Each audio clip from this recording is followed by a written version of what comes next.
네, 할렐루야. 11월 29일 수요일 짱목과 말씀 수다의 시간입니다. 오늘 주시는 말씀은 열왕기야 16장 7절부터 14절의 내용의 말씀인데 하나님 말씀을 보시겠습니다. 아하스가 아수르 왕 디글랏 빌레셀에게 사자를 보내 이르되 나는 왕의 신복이요 왕의 아들이라. 이제 아람 왕과 이스라엘 왕이 나를 치니 청하건대 올라와 그 손에서 나를 구원하소서 하고, 아하스가 여호와의 성전과 왕궁 곳간에 있는 은금을 내어다가 아수르 왕에게 예물로 보냈더니 아수르 왕이 그 청을 듣고 곧 올라와서 다메섹을 쳐서 점령하여 그 백성을 사로잡아 기르러 옮기고 또 르신을 죽였더라. 아하스 왕이 아수르의 왕 디글랏 빌레셀을 만나러 다메섹에 갔다가 거기 있는 제단을 보고 아하스 왕이 그 제단의 모든 구조와 제도의 양식을 그려 제사장 우리아에게 보냈더니, 아하스 왕이 다메섹에서 돌아오기 전에 제사장 우리아가 아하스 왕이 다메섹에서 보낸 대로 모두 행하여 제사장 우리아가 제단을 만든지라. 왕이 다메섹에서 돌아와 제단을 보고 제단 앞에 나아가 그 위에 제사를 드리되 자기의 번제물과 소제물을 불사르고 또 전제물을 붓고 수은제 짐승의 피를 제단에 뿌리고 또 여호와의 앞 곧 성전 앞에 있던 돛 제단을 새 제단과 여호와의 성전 사이에서 옮겨다가 그 제단 북쪽에 그것을 두니라. 네, 이제 남유다가 이제 그 북이스라엘과의 관계에서 어려움을 겪게 됐는데 아람과 이제 북이스라엘이 연합해서 침공을 하게 된다는 것을 느낀 이 남유다가 아수르 왕에게 도움을 요청해요. 구원을 요청을 합니다.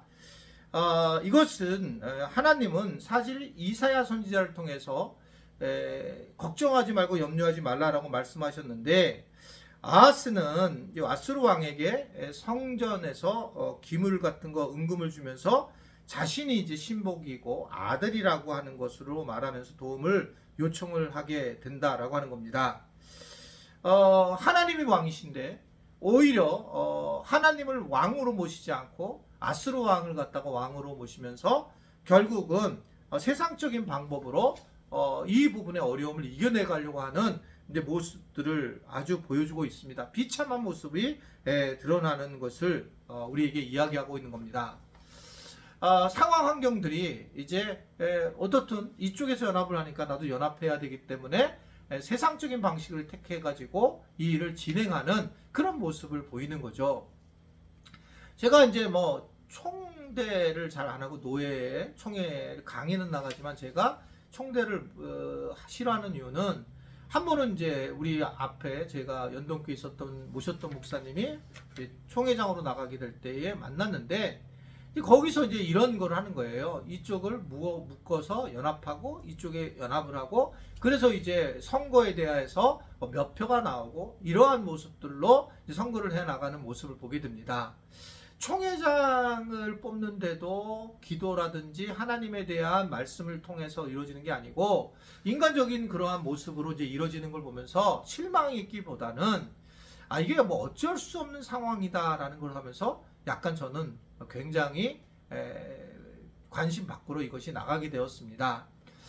시간이 지나면 좀 날 줄 알았는데 그렇지 않아서 저는 아마 이제 그런 건 안 하고 안 할 거라고 생각이 들지만, 또 모르죠. 상황이 돼서 또 막 뭐 옆에서 하게 돼서 어떻게 어쩔 수 없이 할 수도 있겠지만 지금은 이제 그런 마음은 아직은 없어요. 왜냐하면 이런 모습 때문에 그래요. 이렇게 되면서 그러면 제가 누군가에 가가지고 마치 굉장히 막 위하고 막 존경하고 그리고 서로 합해서 같은 편이 되기 위해서 내가 무엇인가 재정도 줘야 되고 막 이런 것들이 상당히 나는 비성서적이다 라고 그는 생각하게 되는 건데, 오늘 이야기가 그런 얘기입니다. 결국 아수르를 이 유대 복판으로 끌어들이는 계기가 되는 아주 엄청난 상황이 되는 거죠. 아시리아가 이제 쳐들어오게 되잖아요, 나중에요.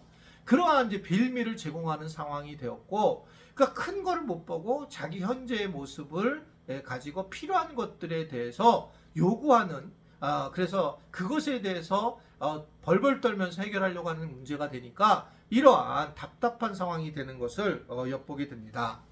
하나님보다 더 의지하는 것이 있으면 힘들어져요. 하나님보다 자녀를 더 의지하면 이건 굉장히 어려워집니다. 자녀를 갖다가 너무너무 좋아해서 하나님보다 더 의지하고 있다. 그렇다면 그 자녀로 인해서 굉장히 고통스러워질 것이고 자녀도 그 부모로 인해서 굉장히 어려워질 거라는 겁니다. 자기 가족만 아는 것도 문제입니다. 자기 가족 외에 다른 가족들에 대해서도 신경을 써야 되는데 어떤 분은 자기 가족밖에 없고 그것이 합리화적으로 나가고 있어요. 합리적으로. 그러나 성경은 우리 모두가 형제요 자매라고 얘기를 하죠. 교회 안에서도 모든 사람이 형제요 자매인데 자기 가족밖에 몰라요. 그러면서 결국은 자기 가족만이 놀러 다니고 가족만이 즐거워하는 것에 대해서 하나님이 과연 기뻐하실까는 충분히 생각을 해보셔야 됩니다. 누군지 아시죠?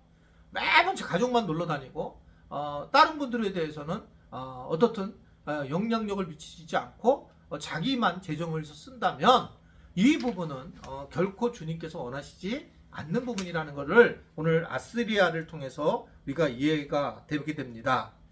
자, 어떻든 간에 이 아하스는 전쟁 승리 이후에 아람 왕을 만나러 다메섹으로 가게 되고 결국은 거기에서 이제 아하스는 성전 기구를 또 마음대로 바꾸게 되고 제사를 지내고 이에서 하나님에 대해서 굉장히 우습게 생각하는 모양으로 나타나게 되는 겁니다.